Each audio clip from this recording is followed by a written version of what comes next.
So, before I begin, I think this is a pretty unfair platform where I'm talking for the next 20 minutes. So if there's any comments or questions or ways we can connect afterwards, I'll be hanging around. But also, this is my Twitter and Instagram handle, and I'm pretty responsive on both of these platforms. So today, I want to talk about something that I've been musing and yelling about for a long time. So I want to thank you to Mind the Product, the whole team, for making this possible. I'm here to tell you, who owns the customer. And I'm giving away the answer in my title, which is that you don't own the customer. And to find out who does, we need to figure out how PMs and researchers can become best friends. Or at least, we don't have to become best friends, but at least we need to understand each other. So one of my first jobs was at NASA, where my mission lead was Sally Ride, and I was based out of San Diego. And even though I don't work there anymore, I'm still pretty obsessed with learning about space. Like, that's what I read, when I need to fall asleep.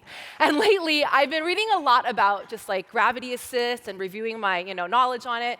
And gravity assist is essentially where a spacecraft accelerates its speed by taking advantage of a planet's gravitational field. And when you actually understand the mechanics of a gravitational slingshot, it seems like one of the freaking craziest things that humans have ever invented. And for this to be successful, it actually requires very, very super exact calculations, such as like the degree and velocity to enter the planet's gravitational field, or the pull of gravity from the sun, which accounts for like 99% of our solar system's gravity. And essentially, gravity assist is it's just a spacecraft stealing like little bits of gravity from a planet to either go farther out into space or to just come back down onto Earth. Now, the sheer complexity of accomplishing a successful gravitational slingshot for a spacecraft is a lot like shipping a product. It is. And except for, actually, I think putting a product into the world is actually a lot harder than launching a spacecraft. And if you stick with me, I'm going to tell you why. And you're going to feel like pretty awesome because you guys are like Earth astronauts, essentially. Because at least with a spacecraft, there are like super exact, precise, correct answers. And if you follow, if you're smart enough, you're a mathematician, if you follow a set of equations, you'll perform all the right calculations, you're likely to achieve your slingshot. There's little unpredictability about planetary positions and how a space shuttle can approach it.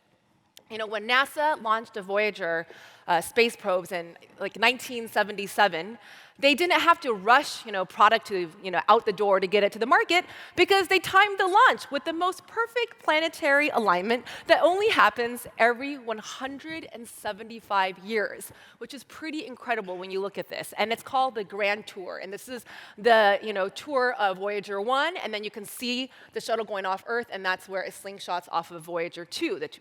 Now, with shipping a product into the world, you're dealing with a lot of external complexities that are totally out of your control once your product leaves the office. And the biggest externality of all is customers. It's people. And since we all want, to make products and services and experiences that people love, we have all come up with ways to handle as much of that complexity as we possibly can by putting our customers at the center of the work that we do. And so this is why it makes total sense that frameworks like user-centered design emerged as ways to ensure that we would be able to wrangle and account for as much of that fast-changing human complexity as possible. Now, as a tech ethnographer, my life's work is all about centering the user. And it's OK if you don't know what the word tech ethnographer means, because I made up the job title. Ethnography is essentially studying people, and since I love researching how people use technology, so I was like, well, and since researchers can't even really agree on one job title for us, and it's really confusing, I was like, well, there's a million names for us, so I'll just make up my own job title that makes sense to me. And so you can use this job title, too, if you study people and how they use technology. Now, I love helping organizations better understand their data, to design better and more impactful digital products and services by better understanding people. Now, it just so happens that my career has largely coincided with the rise of product management as a critical discipline for organizations of all types, not just in the tech industry. And now at first, I was like, this is so amazing. What a great opportunity for research to finally be more impactful. And after all, product managers, they're accountable for delivering products that succeed in markets full of complex, real-world people. And researchers, well, we're responsible for learning about those people. So to me, it seemed like researchers and PMs, we should be best friends. And so I was so excited to see this happen, to finally find my counterpart. But as I spent more time in organizations where PMs and researchers were tasked with working together, I found that it was the case far less often than I thought it would be. Rather than hearing, oh, we love working together to understand our customers, I was hearing PMs saying things like this about researchers, like, wow, we get all this data from researchers without clear actionability on the product. Or, wow, that researcher has no sense of what's possible. We're getting all these recommendations, but what are we supposed to do with it? Or, I already understand the customer, so we don't need to do any research. I hear some laughs. Does that mean you recognize yourselves in it, or you've heard this? No answer, okay. Nervous laughter always says something. So then I would hear researchers saying, well, that PM, she or he just wants to, tell everyone what to do, or the PM never listens to our insights. They just want to validate what they already know. Or PMs won't even allow research to be done unless it's proven to be actionable before research is even conducted, which I have no idea how you would do that unless you conduct the research. And so does either side of this sound familiar to anyone here? I see a lot of handshakes. I see a lot of phones up in the air. You have 30 more seconds to take this picture, and we can add to it later together in the break. And if it doesn't sound familiar to you, then I would say congratulations, you're lucky. I want to learn from you and what your organization is doing to make research and product work so well together. The reality is just that at most organizations, research and product is not as seamless and collaborative as it could be. That's just the reality. So this is what I want to talk about, is what is up with this tension between researchers and PMs? Why aren't we BFFs? And secondarily, if we have all these frameworks, we just had a whole amazing talk about frameworks. We have all these approaches for putting the user at the center of our work. Why are these frameworks, and why is user-centered design not bringing researchers and PMs closely together?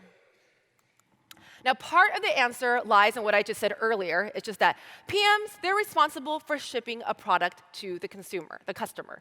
And researchers, we're responsible for understanding the customer.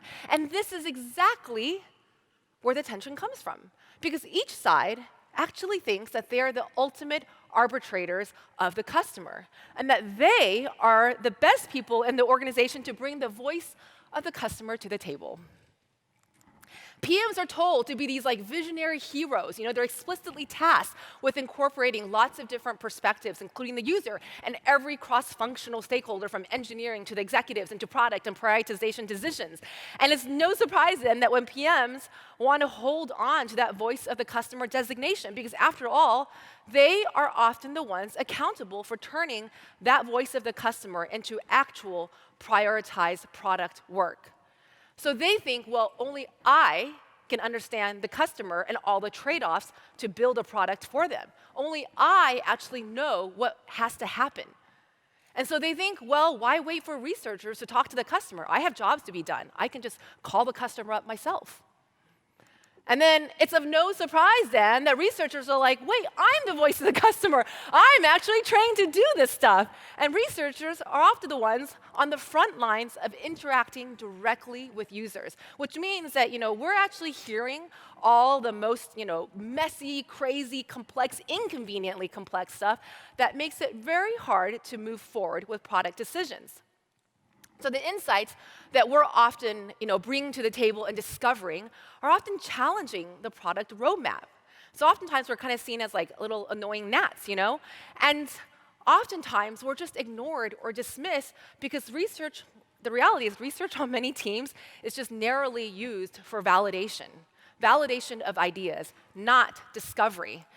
And just to be clear, by the way, the researcher in this picture is this person here, not the researchers walking on. It's that tiny researcher who's always like, I feel ignored. And seriously, I honestly empathize with product managers or anyone who ignores researchers because sometimes I can barely talk to them myself. We make it so freaking hard. We want to litigate methods, and then the ones from academia, they want to problematize, and they want to ask questions about everything and create, question these binaries. And the ones who have decided overnight to become a design researcher want to ask how might we questions all day, as if that's going to get a product built. So I apologize to all the PMs who are, the problems that my field have caused, because researchers, we have a lot to figure out on how to actually more clearly communicate what we're finding in the field. But I just want to tell you, it gets worse, and it gets way messier, because then you have designers who are like, no, only I can be trusted with the voice of the customer, because we know how they actually interface with the product. I was the one who made the wireframes, and through design thinking, our methods, we already have persona groups figured out, what features actually matter to each group, and what their journey is. But then you have marketers who are like, no, only I. Yes, we all know the marketers who've come in and done this. We're like, no, only I can be trusted with the voice of the customer, because while you're actually building the product, we're actually going to make people buy the product and fall in love with it and become lifelong customers. So you're going to have forever brand equity. We're going to ensure that you actually have longevity in a company in 5 years. And they say, oh, we use our methods of segmentation of our users, and here's the exact personalized messaging. We're going to use our ad tech and programmatic to actually reach each customer. And then they usually also just feel miffed overall, because especially in tech companies, because they're always the last function to be hired, so they're totally disconnected. And then you have executives or founders, or some, I know, who are like, no, I am the only one who can be trusted to be the voice of the customer, because no one knows better than me, because I actually built this thing from scratch before any of you even were here with me. I told you it was going to get messy. So the question isn't even oh, why aren't PMs and researchers best friends? It's why aren't all the cross-functional partners best friends? And as you can see here, each group is using their own methodology to be the voice of the customer. Is what I just described familiar to anyone here in this room? Yes. This is therapy for me. When I was writing this talk, I was like, I'm going to write anonymously about every partner and clients and work situation I've ever been in. Because, we know this is our everyday reality inside organizations. And so, which is why after all the work that I've done and that I've done with my business partner in various functions and sizes of organizations and industries and countries, I've come to this one single conclusion. Is that in theory, we have user-centered design. There's anticipation. What do we actually have, Tricia? Well, what we actually have is, in practice, we have me-centered design, because where we actually feel only me can best represent the voice of the customer, the user. Everyone thinks that their priorities in relationship to the user is the center. So what do we do when everyone thinks it's all about me? Well, I think part of the answer is that we need to stop fighting over who gets to be the voice of the customer. That's just a simple step one, because only one person can be the voice of the customer. And do you know who that should be? Yes, oh my God, you guys are on. I thought people were going to be like, the PMs? I can tell you if I said this to a room of researchers, they would have been like, it should be us. It's no, reset. So look, you guys already know the answer. We need to return the voice of the customer to the customer. No one actually owns the voice of the customer when everyone is talking to the customer. Matt Cutts, former Google engineering lead and currently at US Digital Services, has said a really lovely quote where he's like, look, the number one bureaucracy hack is that we've discovered is to talk to our users. And Matt is right. Based on my experience in helping our partners become closer to their customers, we've seen a miracle process in decision-making happen. So if you want to return to the voice of the customer, here are a few steps I'm going to provide you from our work at Sudden Compass. And the things that you can start doing like tomorrow. You don't need a consultant. You don't need any outside advisors. You can literally just do this on your own because you guys have the power for deciding how your teams function. First, invite your researcher. I think since this is a room mainly product managers, I would say invite a researcher out to lunch or any kind of cross-functional partner. And why am I saying lunch? Why is this like the first action that I did, that I put down? And it's like, no, it's not only because I love food, but it's because when you invite someone out to a meal and you pay for it out of your budget, you're signaling intentionality of building a relationship. It's a form of organizational generosity. And the act of eating a meal is this neutral shared activity that creates the conditions to get to know each other as people. You don't need to become best friends, but you need to understand and like each other enough to work together productively, to have the psychological safety to make the tough decisions on how to activate learnings for the customer. And yesterday, Matt LeMay gave a talk at the Product Leadership Forum about psychological safety and how critical that is. And that is one of the top variables for why teams perform well. And part of my theory is that psychological safety can be created over a meal because those who eat together also work together. The next action is specifically just for researchers.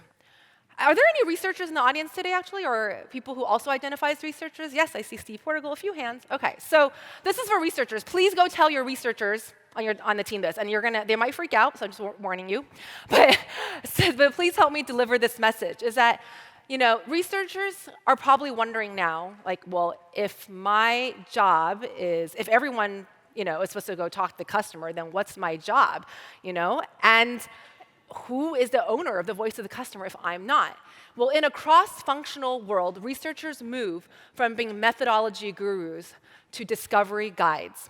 Researchers don't deliver the voice of the customer. Researchers enable everyone to speak and to hear the voice of the customer. Your job is no longer the execution of research, but about embedding yourself in the business as partners to enable everyone to experience the customer and then to facilitate that cross-functional conversation about that experience to best impact product. And actually, what's amazing by doing this is that you actually create more space for research because then everyone is invested in it, everyone sees it, and everyone values it. And just as importantly, you make room for the discovery of new data. In my conversation with Cole Doss, who's a PM at Designs and Change, a SaaS B2B company in Bangalore, she underscored this point where she said, by integrating research into the product cycle, we avoid ticking checkboxes superficially. We have greater chances of catching our incorrect assumptions. And research also helps us move beyond validation work into understanding the why so that we can build it, most of it correctly from the beginning. I mean, who wouldn't want this? Essentially, research at Designs and Change isn't just about validating what they know, it's also about discovering the unknown. The last thing you can do is always include the voice of the customer in your internal content and communication. And I know this sounds like so basic, but I can't tell you how many companies we've worked with where we sit through their meetings or product decisions or marketing plans, and most of the meeting is just filled with like numbers, and the voice of the customer is like totally absent. So this is a quick fix that everyone can do, and PMs, you can mandate this on your teams, that any presentation of numerical data about a customer must be coupled with the context that explains the why. So here's an example where all of this comes together, where we actually brought 3 of these actions. So I want to paint to you how in just one day you can make this happen with your team. So a few years ago, my business partner I mentioned earlier, Matt LeMay, who is also a product manager, and he's also in this audience. I don't know where you are, but I know you're here. Yay, I see you. And so we were working with one of our clients, a Fortune 50 consumer packaging goods enterprise based out of the Midwest. And one of the teams, they were about to launch this laundry detergent into an urban market like New York City, which is totally different from their markets, which is the suburbs and Midwest. And the team could not agree on many things. It was like talk about me-centered design. There were executives who thought that they really knew the voice of the customer because they'd been there for like 20 years. And many of them were just cherry-picking the voice of the customer from decks that would fit their own idea of what the customer wanted. And the GM would say, well, I've worked in this business forever, and I have statistics from like 10 years back to know, that people love coupons. And the product person would be like, no, we know that people want convenience and packaging. And the salesperson would be like, no, we know people who only buy if they're a local corner store. And the marketing person would be like, well, it's all about millennials, duh. Like, we should ignore everyone else. And so who is missing from this? And clearly, it's like the actual customer. So, we said, look, rather than fighting over the voice of the customer, we as researchers, product managers and researchers, but I said, we're going to take the role of the researcher and we're going to facilitate, we're going to model for you a chance for how you can actually bring all your cross-functional partners together to hear the voice of the customer and to discover new things, and most importantly, make a decision. And they were like, well, how will we do that?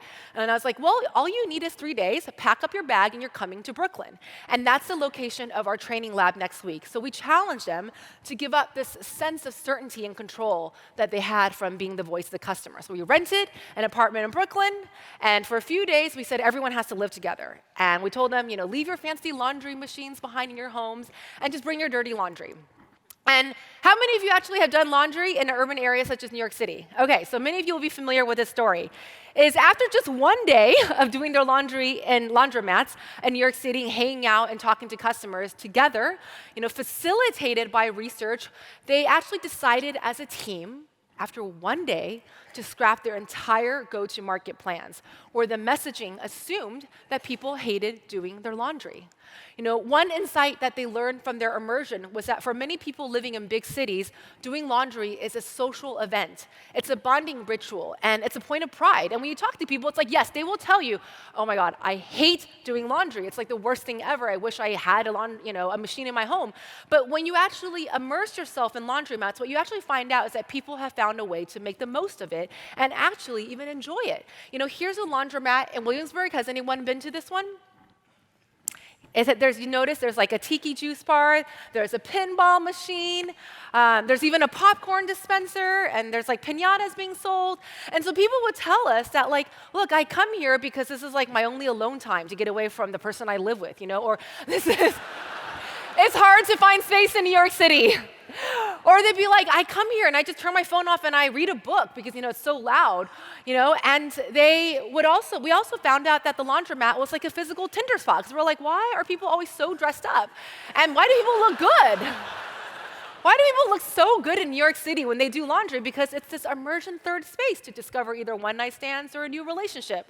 So clearly, doing laundry in New York City is so different from the way the execs had imagined it, but it was difficult for them to actually understand it until they experienced it themselves. So imagine if researchers had experienced this, only the research team had experienced this, and they then went back to the Midwest offices to tell these gurus of the voice of the customer to be like, look, guys, we need to change everything because everything we know is wrong. The team would be like, what are you talking about? Like, we have no idea what you experienced. Thank you for your decks. Thank you for your 100-page PowerPoint on, the third space of laundromats and how we have to redesign it, Thank you for the theory of that, of physical location and, a digital era. No, thank you. And so this is why it is so important that even though it seems like a big effort to get everyone together, in just one day, it actually cut short a decision that would have taken months. And maybe it wouldn't have taken months, and maybe it would have taken just a month, but it's definitely shortcut, a bad product market fit. So when you get C-suite and a cross-functional team interacting with users directly, you can actually create opportunities to prioritize the voice of the customer way more. And so essentially, we did all three actions with them. First, they had a shared experience. So for us, it was eating a meal together. And it was also eating meals with customers as we invited people out to talk with us afterwards. And we had enough trust, most importantly, within the team to all represent our point of views and then to agree on a shared decision. Researchers didn't own the voice of the customer. They guided non-researchers to collect data about the customer and to interpret it. They enabled all the functions to compare notes using a common language. And lastly, all decks and conversations about that project from that point on always included learnings from that trip, and in addition, also a lot of deep market statistical data. But this combination was important. The executives experienced this, so they valued it, and they demanded it. And it became a new model for how decisions would be made and how data would flow through the company. Now, we've had many experiences like this where research facilitated the shared experience of the voice of the customer. And this experience was so impactful that it led to better product market fit, which is what we all want. And ultimately, it was possible because the product owners prioritized it. This mission would not have been possible if we didn't have a strong product owner who understood the value of this. And there are so many real-life examples of this where it's examples of people working together, like researchers and PMs. Obviously, like I said, I'm obsessed with aviation. When I was flying in Peru last week, I wasn't flying the plane. I was in the cockpit, to be clear. I have an extreme fear of heights, but I still am learning how to fly. So I was in the jump seat talking to pilot John Rennie, and in our discussion, it reminded me, there's a story that he told that really reminded me the importance of collaboration. Pilots have this formal system called CRM that they have in place. CRM stands for Crew Resource Management. And they have this system in place to help pilots communicate, to problem solve and to collaborate with one another in ways to reduce human errors. And this system, this is a video that I've taken from my flight, is that this system divides the responsibility amongst the co-pilots so that not one pilot is the voice of the conditions. And as we were flying in Peru, he was like, look, we were talking, I was like, oh my God, when I was witnessing this interaction back and forth where, the flying pilot was like, okay, I'm gonna turn off autopilot, and the other pilot's like, check, got it. And the other pilot was like, okay, I'm gonna go over this mountain range, but if I make this maneuver at this longitude that doesn't make sense, can you ask me? Yes, check. It was just amazing back and forth. And I was like, you know what? Actually, in this situation with CRM, no one person is the voice of the weather. There's no one voice of the plane. There's no one voice of the computer. The co-pilots are expected to challenge and question each other, and they're supposed to be partners. CRM has really changed cockpit culture, where the captain's word, it used to be that the captain's word was the final word. But back then, that's why it led to so many plane crashes in the 80s and the 70s. And then United was like, we have to change this because the customers are demanding safety. So to be clear, I think there's a really big parallel to what PMs can learn here. And I just want to be clear is that, in CRM world, there's still a head captain, the flying pilot, so just in case anyone was worried that there's no more hierarchy. But it comes with explicit conditions of collaboration, okay? For example, when you see them talking back and forth, they're actually expected to actually challenge each other. So flying a plane is actually a lot less complicated, than a spaceship. And both of these things are a lot less complicated than understanding people. So when it comes to launching products, just like flying planes, it's too important to go at it alone. There are too many errors that can happen now, especially when our products are hitting such a wide swath of society and such diverse groups. In the same way that co-pilots interpret the data together through the technique of CRMs, PMs and researchers can do the same. And we can also do the same with our other cross-functional counterparts. Weather conditions, like humans, are complex and they change very quickly. And no one of us can actually bear the burden of understanding them on our own. It's really time to bridge the gap and to work better together. And that's why Mind the Product has programmed this afternoon with several amazing talks that specifically focus on research that double-click deeper into what it means for research and PMs to be co-piloting. You're all going to hear from Steve Portugal. He's going to talk about how to help non-researchers get geared up with the fundamentals of doing research. And it's good to be brushed up on Research 101 because your research partner is now your discovery guide, enabling everyone, including you, to experience the voice of the customer. The burden is no longer on you. And if we are truly user-centric and not me-centric, then we're going to have to learn a lot more about what Kathy Pham is going to talk about, which is the importance of thinking through the upfront societal impacts of products. Delivery alone is not enough. We must take responsibility for what we're putting out there in the world. And so now that we're all BFS, what does a successful workflow between PMs and researchers look like? So Elizabeth Churchill will share how she has created the conditions for exactly this, along with engineers and coders and designers in her lab. And in the world where research is valued and it will be continuous throughout the entire product delivery, that is what Teresa Torres will talk about. So we all want our products to land with customers. This is why we gather at conferences like Mind the Product to talk about best practices, build new relationships, and share lessons. This year's conference right now signals an important shift to the field becoming more vulnerable. I think vulnerability is one word that I've seen consistent through all the talks from yesterday to today. From the talk on psychological safety by Matt LeMay to Denise Jacobs' amazing talk about finding your inner critic.